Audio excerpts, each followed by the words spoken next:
In this video, we are explaining all of your Etsy seller fees. That's right, all of the outflow of money that happens when you're selling on Etsy.com.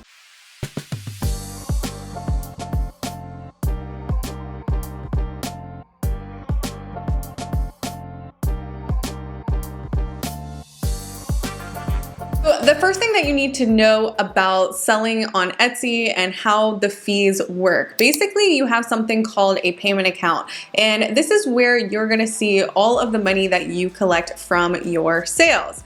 Now, if you don't have enough money there to cover the fees or ads or wherever your money is being spent, then that means that you're gonna need to either manually pay it or set up auto billing so then you can charge that money to your credit card or your debit card to cover the cost. If you have it set on manual payments, it's due at the middle of the month. So if you look at my account, right, it says November 15th is the next time the payment is due. Or if you have auto billing on, it's gonna charge on the first of the month. Now that we have that squared away, we are gonna get into all the entire list of Etsy selling fees, what it costs you to be on the platform. And a lot of times people complain about Etsy selling fees or that there's hidden fees, but honestly, Etsy really does display all their fees. And if you compare it to other platforms, their fees are actually a lot cheaper. So just note one more thing before we get into this, that if you sell on Printify or Printful, or you have a third party thing that helps you run your shop, then those are subject to their own fees, right? Those aren't fees from Etsy. So if you're selling on Printify or Printful, like I said,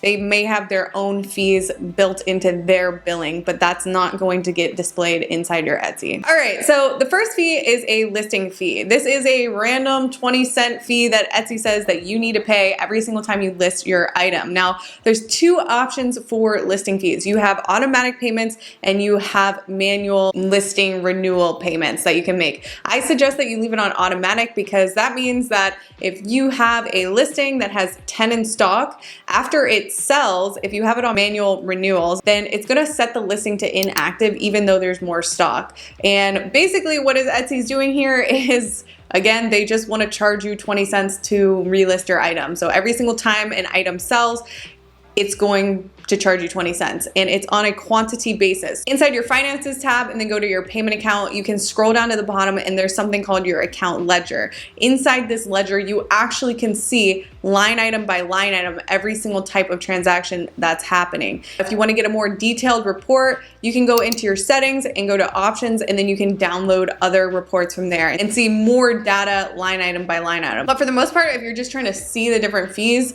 on a low level, what's happening on the day-to-day, I just go to that payment account and I look at those line items. Back to the listing fees. If you get a sale, say you have a listing that has 10 in stock and in one order someone purchased 2, you're gonna get charged 40 cents. But when you go into the ledger, it's going to be identified differently. So if you go into the ledger, you're gonna see that one is a listing fee called auto renew sold listing, and the second one is called multi-quantity listing. My big question is, wouldn't it be auto renew sold listing for both of them?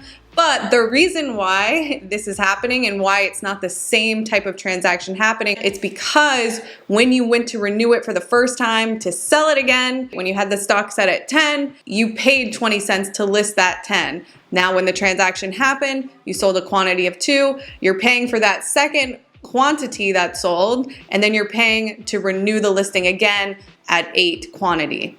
Hopefully that makes sense. But that is how the listing fee works. The next type of fee that Etsy has is a transaction fee. A transaction fee is what Etsy's charging you as a merchant to be a merchant. It used to be 5% when I first got on the platform. Now it's 6.5%, but it's still, again, it's still not that bad compared to other places. So what is the 6.5% getting charged on? This 6.5% gets charged on your sale price after discounts plus any associated shipping costs, plus any added gift wrapping, plus any handling if you charge for handling, or if you offer personalization and you charge for that as well. All that money before sales tax in the United States is what's going to be charged at 6.5%. Now, if you're outside the United States, some countries you actually can't set up sales tax for your country because Etsy's just not evolved yet. So Etsy is telling sellers that they have to actually include their sales tax into their price. So in that case, you're actually getting charged the 6.5% since you're technically supposed to put the sales tax amount already in your sale price, which is unfortunate. But once Etsy becomes more evolved and more international, I'm sure they'll fix this in the future. The third type of fee is called a payment processing fee. A payment processing fee, regardless on where you're selling, is something that you cannot avoid. It is the price that you have to pay to process credit cards and debit cards. And if you're on Shopify, if you're on eBay, it doesn't matter where you go. If you're using a credit card processing, it's the standard, industry standard is about 3%. Some places it's 2.9%. But on Etsy in America, it's 3% plus 25 cents per transaction. If you're in a different country, you will see that there is a different set of payment processing fees, or I call them merchant fees basically because that's what it is, that you actually have. So note on the payment processing fee, unlike the Etsy transaction fee where you're paying that 6.5% on all monies collected before sales tax in the US, on the payment processing fee, you are actually paying that 3% plus 25 cents per transaction on total money collected. So the payment processing fee isn't money that's going to Etsy. It's going to the credit card companies, the merchants, or whatever merchants processing these credit cards. It's not like Etsy's making money off of this. Maybe they make a little, I don't really know. But for the most part, that's why they have to charge it on the total amount collected. And then you have advertising and promotional fees if you want to advertise on Etsy, which I highly suggest that you do. There are two types of fees or bills that you can get hit with when you're advertising inside the Etsy platform. The first is just Etsy ads. So it's promoted listings inside the Etsy platform. So pushing your listing to the top in an ad position. This gets charged in a pay per click basis. So that means that you only have to pay when someone clicks on the ad. And the way that Etsy charges this, I totally agree with, because you get exposure, but you actually only pay when someone clicks, which means you have a really good chance of converting them into a customer. The second type of paid advertising that you do have the option to opt out of if your store has done less than $10,000 in revenue and at a 365-day period, you have the option to actually opt out of this, which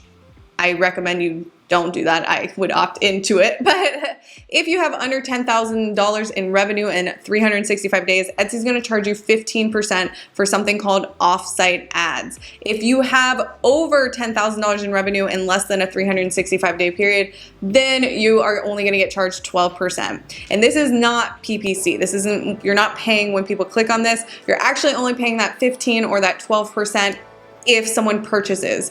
And the attribution window in the marketing media buying world, attribution is what that is, means that if Sally clicked on the listing today, but then they didn't buy until day 17, right? That's within a 30-day window. So they're going to attribute that sale to that click off that ad on Google or Facebook or wherever they're pushing your listing to, and then you're going to have to pay that fee. Now, if it's outside that 30-day window, I'm guessing they're just not charging you anything, which is great because someone can add something to cart and they might not purchase for 3 months. That is definitely a real thing. Offsite ads, especially on Google, are super valuable in my opinion, because if you've ever tried to run Google shopping campaigns on an unoptimized Shopify website, your cost per acquisition, your cost per clicks is way, way more expensive because let's just say it's not going to be 15 or 12%, especially when you first start your store, right? Your cost per acquisition on Etsy is so cheap because the Etsy website, it's a very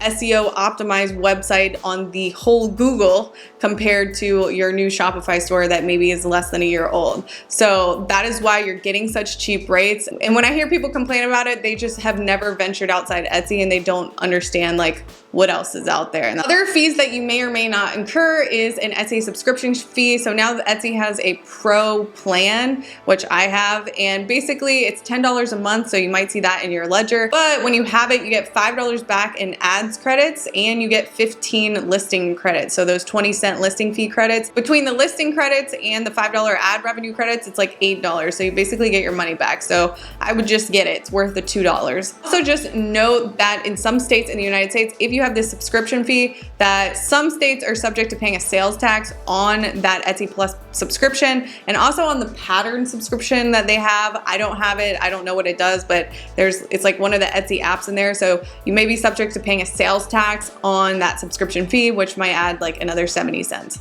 And when I was doing research on this video, I saw this other part here that says sellers in certain countries will be charged a regulatory operating fee on each transaction.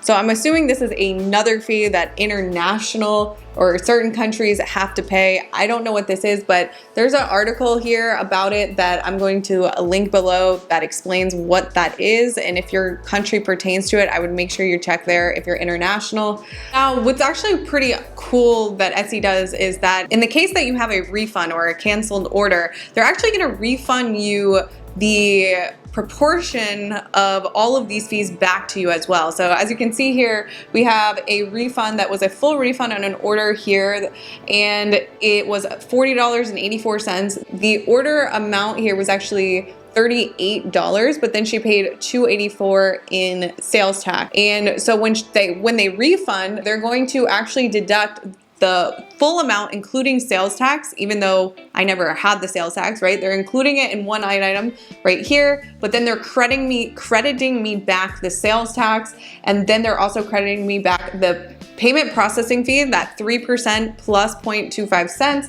plus the 20-cent listing fee, plus the credit for the transaction fee on the shipping price. So the shipping was $4, so they're crediting me back 26 cents for that 6.5% that they charged to that $4. And then they're also crediting me that $2.21 on the bulk amount of that sale price. And then they're also crediting me back, since this purchase happened from an offsite ad fee, or from an offsite ad, they're crediting me back that 12% as well. So it's cool to see that they give you a refund even on marketing and on the payment processing fee. Overall, guys, those are all of the different types of fees and how they work inside of your Etsy payment account. Again, you have access to all of this inside that ledger, and also if you want to go ahead and download reports. By the way, my name is Hannah Gardner, and I have been documenting my e-commerce journey here on YouTube. I also have a podcast called Till Death Stop Me, which I interview a lot of other e-commerce entrepreneurs doing a lot of cool things. And yeah, so make sure you check that out. That is on Spotify and YouTube and Apple and Amazon, maybe. Overall, guys, make sure you subscribe to the channel, and if you have any questions, make sure you're commenting your questions down below, because that helps me know what you guys need help with. So overall, guys, thanks for watching, and I'll see you on the next video. Bye, guys.